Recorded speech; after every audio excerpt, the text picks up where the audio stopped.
الحمد لله حمدا كثيرا طيبا كما أمر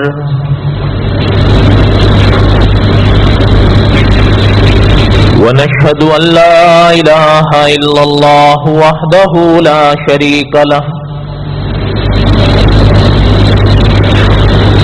وأشهد أن سيدنا وسندنا ومولانا محمدا عبده ورسوله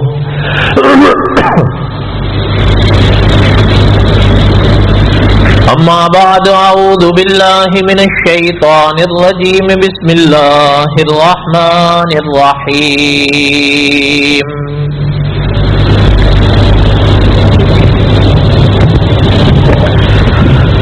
الف لام را تلك آیات الكتاب المبین انا انزلناه قرآنا عربیا لعلکم تعقلون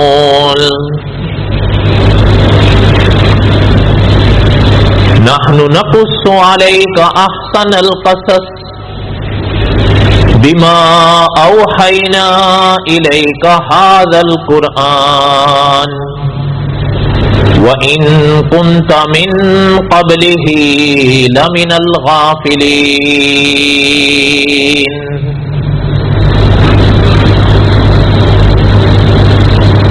صدق الله العظيم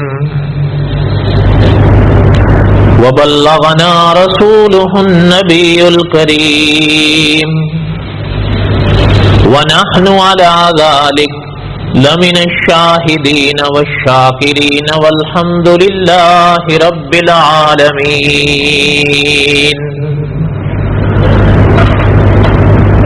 اللهم صل على سيدنا ومولانا محمد وعلى آل سيدنا ومولانا محمد وبارك وسلم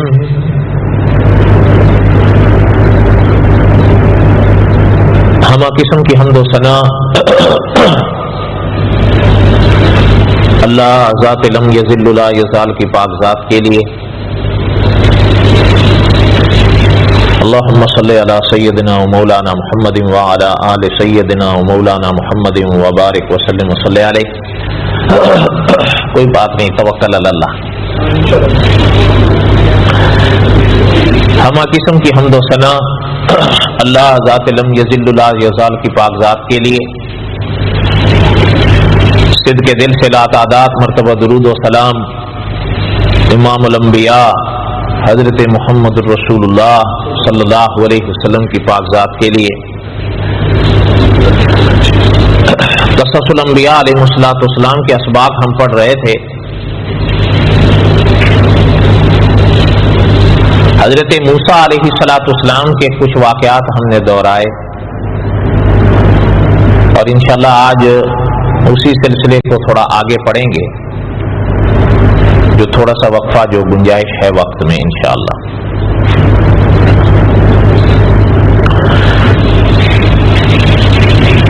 اللہ ذوالجلال والاکرام نے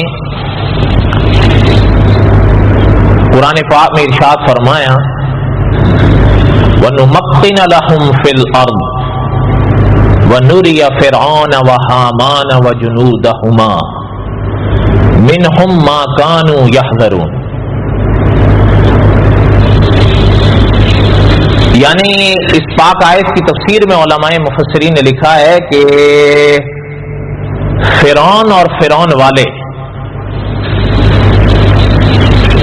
بہت کچھ کیے اس حقیقت سے بچنے کے لیے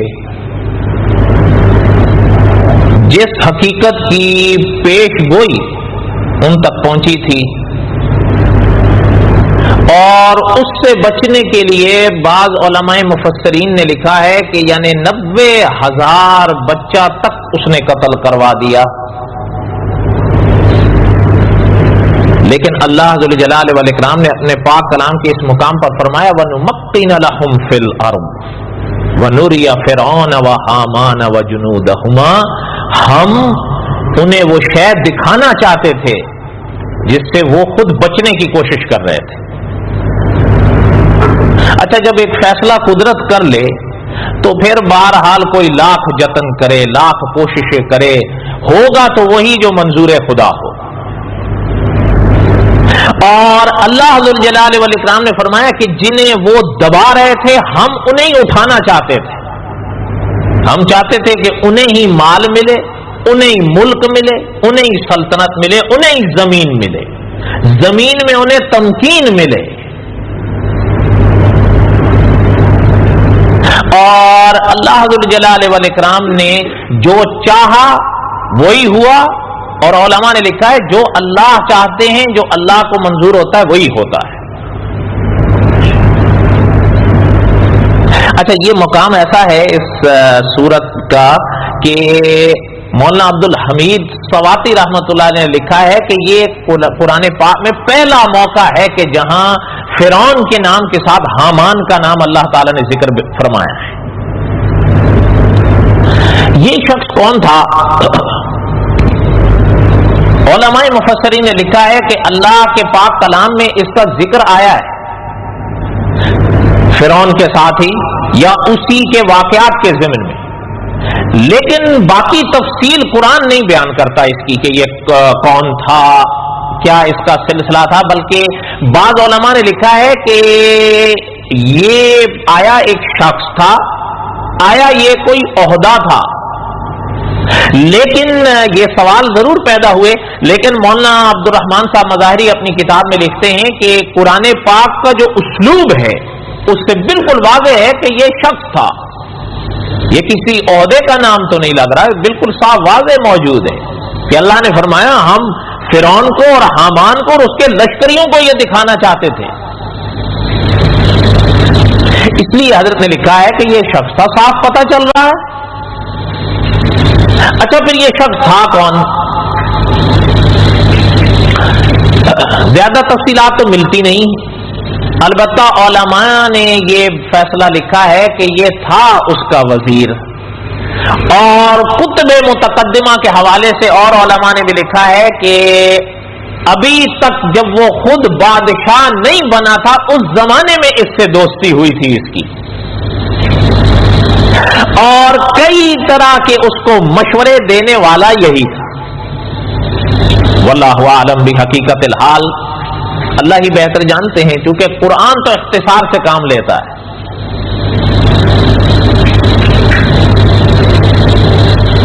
البتہ آپ کے ملک میں ایک عالم گزرے ہیں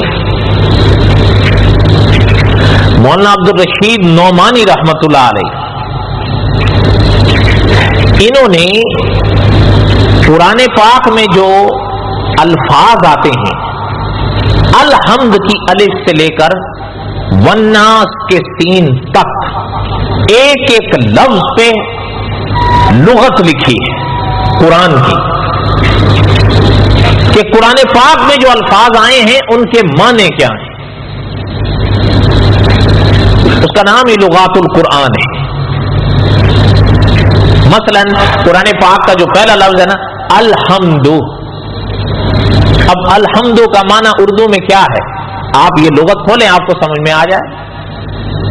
اسی طرح الحمد للہ، اللہ کس کو کہتے ہیں؟ اللہ کا معنی کیا ہے؟ آپ لغات القرآن حضرت کی کتاب کھولیں آپ کو سمجھ میں آ جائے گا کہ اللہ کس ذات کو کہتے ہیں۔ آگے فرمایا رب العالمین، اب رب ایک لفظ ہے، آپ لغات القرآن حضرت کی یہ کتاب کھولیں آپ کو سمجھ میں آ جائے گا رب کس کو کہتے ہیں۔ ایک ایک لفظ قرآن پاک میں جو آیا ہے آپ کو حضرت کی کتاب میں اس کا معنی ملیں گے اپنی زبان۔ یہ اسی موقع پر جب حضرت نے اس آیت کے میں جو لفظ آئے ہیں نا ان کے جب معنی لکھے ہیں تو جب آیا نا یہ حامان کا لفظ تو حضرت نے وہاں پر لکھا ہے کہ یہ فرعون کا وزیر تھا اور وزیر بھی وزیر اعظم تھا، لیکن اس کی بدبختی تھی حضرت موسیٰ کا سخت دشمن تھا. تو بہرحال میرے حال میں اتنا خلاصہ بہت ہے. کیا خیال ہے؟ اللہ ذو الجلال والاکرام نے فرمایا اس کا آگے بھی مقام پر کچھ ذکر آئے گا اختصار کے ساتھ. اچھا ایک چیز اور بھی یاد آئی وہ بھی سن لیں.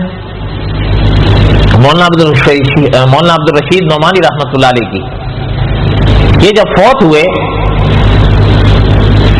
تو مولانا یوسف لدھیانوی رحمۃ اللہ علیہ نے لکھا ہے اپنی کتاب شخصیات و تاثرات میں دوسری جلد میں.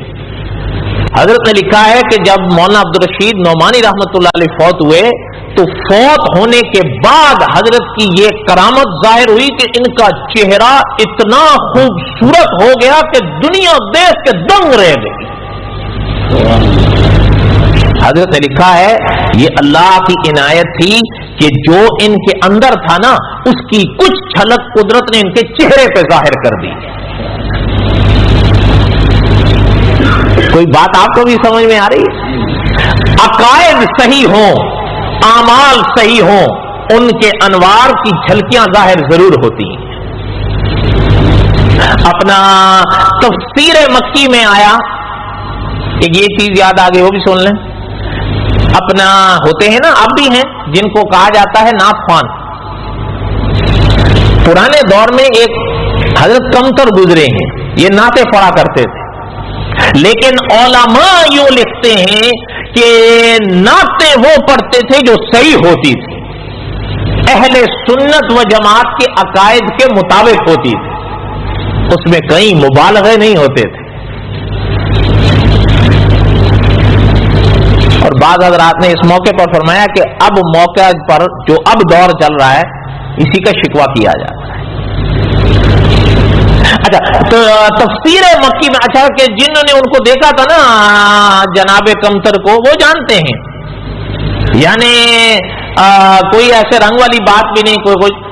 لیکن تفسیر مکی میں آیا جب فوت ہوئے تو فوت ہونے کے بعد جب ان کا جنازہ تیار کیا گیا نا تو تفسیر مکی میں لکھا ہے آپ پڑھ سکتے ہیں کہ وفات کے بعد جب ان کو کفن دیا گیا، کفن دینے کے بعد ان کا چہرہ ایسے روشن ہو گیا جس طرح ستارہ چمکتا ہے. عقائد اور اعمال کے نور ظاہر ہوتے ہیں. صحیح بات ہے غلط بات ہے؟ اسی لیے صاحب قصص الانبیاء نے بڑی عجیب بات لکھی ہے. فرمایا ایک شخص ہمارے اور آپ کے لیے یہ اسباق ہیں اصل میں. قصص الانبیاء تو آپ اور ہم پڑھتے رہے ہیں، سنتے رہے ہیں، سنتے رہیں گے، پڑھتے رہیں گے، لیکن کم از کم کوئی بدلاؤ بھی تو آئے. یعنی صاحب قصص الانبیاء نے بڑی دل لگتی بات لکھی ہے.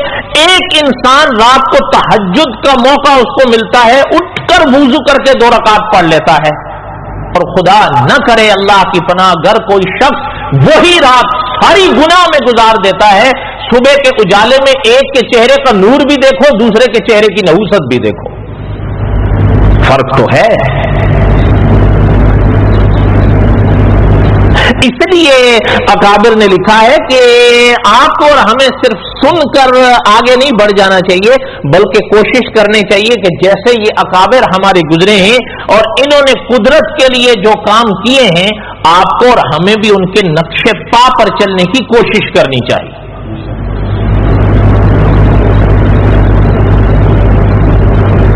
بہرحال بات مولانا عبد الرشید نعمانی رحمۃ اللہ علیہ کی کر رہا تھا کہ حضرت نے حامان کے لفظ کا جب ترجمہ کیا تو یہ بات لکھی کہ یہ فرعون کا صرف وزیر نہیں، وزیر اعظم تھا. لیکن ساتھ ہی حضرت نے لکھا ہے جہاں یہ فرعون کا وزیر اعظم تھا وہاں یہ حضرت موسیٰ کا سخت دشمن بھی تھا. اس کی بدبختی تھی، پیغمبر کے ساتھ دشمنی اپنے اوپر دوزخ کو واجب کرنا ہے. خیر آگے اللہ جل جلالہ والاکرام نے ارشاد فرمایا وَأَوْحَيْنَا إِلَىٰ أُمِّ مُوسَىٰ، اللہ نے ارشاد فرمایا کہ اب ہم نے حضرت موسیٰ کی والدہ پر وحی کی. ام موسیٰ، یہ چیز یاد رکھیں، اس مرحلے پر علماء نے لکھا ہے اللہ جل جلالہ والاکرام نے حضرت موسیٰ کی والدہ کا نام نہیں لیا، اور قرآن کا اسلوب ہے، قرآن خواتین کے نام نہیں لیتا. پورے قرآن میں آپ دیکھ لیں، آپ کی اور ہماری سب سے پہلی دادی جنہیں حضرت حوا کہا جاتا ہے، کتب متقدمہ میں ان کا نام آیا ہے، قرآن میں ان کا نام نہیں ہے. حضرت آدم کا نام تو ہے لیکن حضرت حوا کا نام نہیں ہے. اس لیے اچھا اکابر نے لکھا ہے. اسی طرح آپ دیکھیں کہ حضرت خلیل علیہ الصلوۃ والسلام کی کتنی بڑی شان ہے. ان کی اہلیہ کا ذکر قرآن میں ہے لیکن نام نہیں. حضرت موسیٰ کی والدہ کا تو اللہ تعالیٰ اس شان سے ذکر فرما، وَأَوْحَيْنَا إِلَىٰ أُمِّ مُوسَىٰ، ہم نے وحی کی موسیٰ، حضرت موسیٰ کی والدہ کی طرف، لیکن نام نہیں دے وَأُمِّ مُوسَىٰ، حضرت موسیٰ کی والدہ.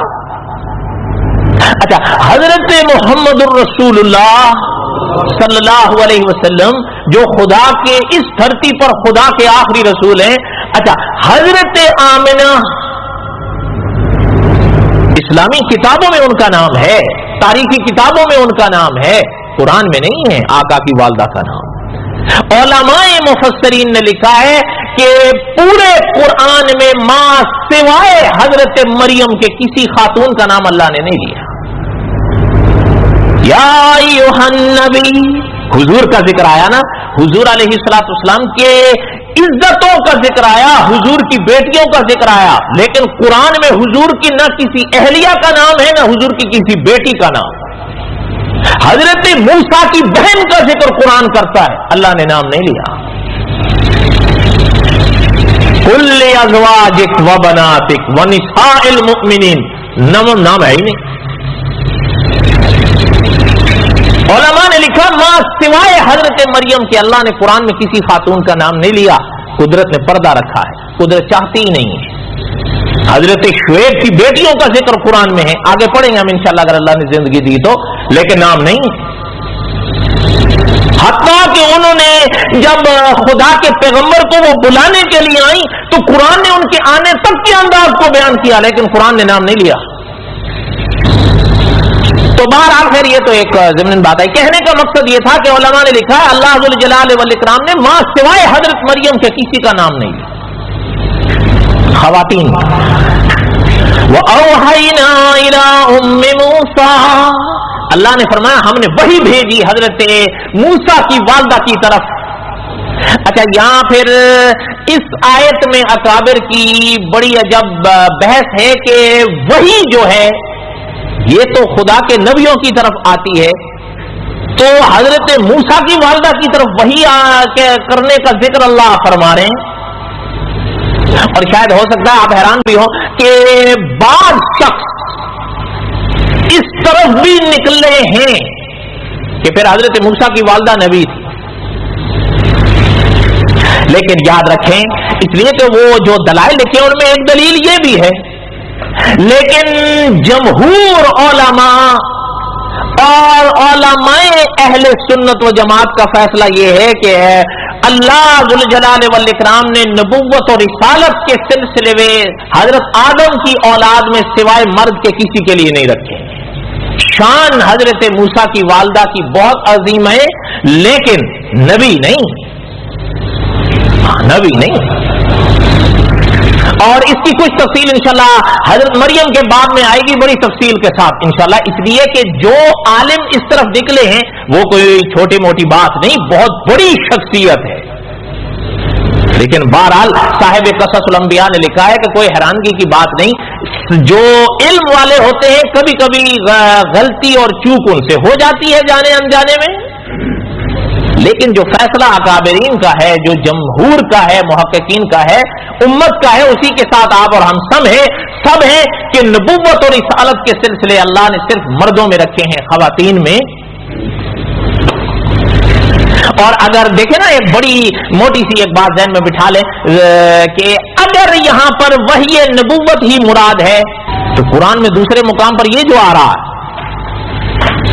وَأَوْحَيْنَا إِلَىٰ أُمِّ مُوسَىٰ، اگر وہی کا لفظ یہاں موجود ہے اور اس کی وجہ سے یہ سوال اور یہ جواب پیدا ہو رہا ہے تو قرآن میں دوسری طرف بھی تو دیکھو وَأَوْحَى رَبُّكَ إِلَى النَّحْلِ أَنِ اتَّخِذِي مِنَ الْجِبَالِ بُيُوتًا وَمِنَ الشَّجَرِ وَمِمَّا يَعْرِشُونَ. اللہ نے فرمایا ہم نے شہد کی مکھی کی طرف وحی کی ہے. تو کیا پھر شہد کی مکھی بھی نبی ہو؟ تو بولو تو صحیح. نہیں سمجھ آئے؟ نہیں سمجھ آئے؟ ثم كلي من كل الثمرات فاسلكي سبل ربك ذللا يخرج من بطونها شراب مختلف ألوانه فيه شفاء للناس إن في ذلك لآية لقوم يتفكرون. یہ اللہ کی شان ہے. اگر وہی کے سوال لفظ آیا ہے تو یہ بات اگر پیدا ہوتی ہے کہ حضرت موسیٰ کی والدہ نبیہ تھیں تو کیا شہد کی مکھی بھی نبی؟ بولو تو صحیح. نہ تو کیوں نہیں علماء سے پوچھ لیتے کہ اس کا معنی کیا ہے؟ صحیح بات ہے یا غلط بات؟ تو بہرحال انشاءاللہ یہ کہنے کا مقصد یہ ہے کہ گھبرانے کی ضرورت نہیں ہوتی. علم میں ہی اختلاف ہوا کرتے ہیں. جہاں علم آتے ہیں وہاں اختلافات اٹھتے ہیں. لیکن اگر سوالات یا اشکالات علم کی وجہ سے پیدا ہوتے ہیں تو علم ہی ان کے جوابات بھی دیتا ہے اور ایسے دیتا ہے کہ ہر اٹھتے ہوئے سوال کا جواب تسلی بخش ہوتا ہے. تو وہاں جو فرما رہے ہیں کہ ہم نے حضرت موسیٰ کی والدہ کی طرف وحی کی ہے. علماء مفسرین نے لکھا وحی دو قسم کی ہوتی ہے. ایک وحی ہوتی ہے جو لفظ آیا نا یہ ہوتی ہے اصطلاحی, اور اصطلاحی وحی یہ نبوت کے ساتھ خاص ہے, ماں سوائے اللہ کے انبیاء کے کسی کی طرف نہیں آتی. اور جہاں بات آ جائے گی لغت کی لغوی اعتبار سے وحی کا لفظ عام ہو جاتا ہے, پھر وہ خاص نہیں رہتا. عام کا کیا معنی کہ اگر شہد کی مکھی کی طرف گئی ہے اصطلاحی نہیں ہے, لغوی ہے. اسی طرح حضرت موسیٰ کی والدہ کی طرف وحی کا لفظ آیا ہے وہ اصطلاحی نہیں لغوی ہے. کیا ہے؟ اچھا ایک چیز بڑی علمی ہے, اگر اس کو سمجھ سکو تو, نہ سمجھ سکو تو مجھے معذور سمجھنا. حکیم الاسلام قاری طیب صاحب رحمۃ اللہ علیہ یہ محتمم گزرے ہیں دارالعلوم دیوبند. 50 سال جو دیوبند کے محتمم تھے, اور میں نے کئی بار یہاں دہرایا ہے ہم نے حضرت کو نہیں دیکھا لیکن ان علماء کو دیکھا ہے جنہوں نے حضرت کو دیکھا تھا. وہ اکابر آج بھی فرماتے ہیں کہ جہاں بیٹھے ہوتے تھے نا ایسا لگتا تھا خدا کے فرشتے بیٹھے. بڑی ایک عجیب شخصیت تھی. حضرت کے الفاظ ہیں بڑے عجیب. اس موقع پر حضرت فرمایا کرتے تھے یاد رکھیں کہ قرآن عربی میں آیا ہے, قرآن نے لغت عرب سے لی ہے, اس میں کوئی شک نہیں, لیکن قرآن پاک نے ان میں معنی اپنے رکھے ہیں. میں نے پہلے کہا بات ہے بڑی علمی اگر سمجھتا. فرمایا قرآن نے لغت عرب سے لی ہے لیکن ان الفاظ میں معنی اپنے رکھے ہیں جن کو اصطلاح کہتے ہیں. جب اصطلاح آئے گی معنی جو ہیں لغت کے اعتبار سے جہاں مرضی چلے جائیں, لیکن اصطلاح اس معنی کو خاص کر دیتی ہے, وہ پھر عام نہیں رہتی. اگر ایک چھوٹی سی مثال دوں تو سمجھو گے. ابھی آپ اور ہم نماز پڑھنے آئے ہیں نا, نماز تو فارسی کا لفظ ہے, اور مولانا عبد الرحمان صاحب, مولانا حبیب الرحمان صاحب کاندلوی فوت ہو گئے رحمت اللہ علیہ, انہوں نے ایک کتاب لکھی ہے صحابہ اکرام قرآن کی نظر میں. اس میں انہوں نے ایک سوال اٹھایا ہے کہ نماز کا جو لفظ ہے اس کا معنی کیا ہے, اور یہ کون سی زبان کا لفظ ہے. قصہ مختصر یہ فارسی کا لفظ ہے. کون سی زبان کا لفظ ہے؟ فارسی کا لفظ ہے.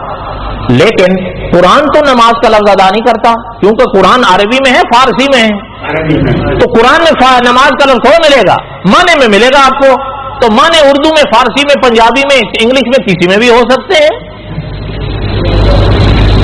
قرآن جس کو آپ اور ہم نماز کہتے ہیں قرآن اس کو صلاۃ کہتا ہے, سواد کے ساتھ. کیا کہتا ہے؟ صلاۃ. اور اگر آپ لغت کھول کے دیکھیں, قاری طیب صاحب رحمۃ اللہ علیہ نے عجیب الفاظ فرمائے تھے. فرمایا اگر لغت کھول کے دیکھو, لغت کہتے ہیں ڈکشنری کو, اور آسان کر دو لغت کس کو کہتے ہیں؟ فرمایا اگر آپ لغت کھول کر دیکھو تو صلاۃ کے لفظ کا معنی ہے دعا. کیا معنی ہے؟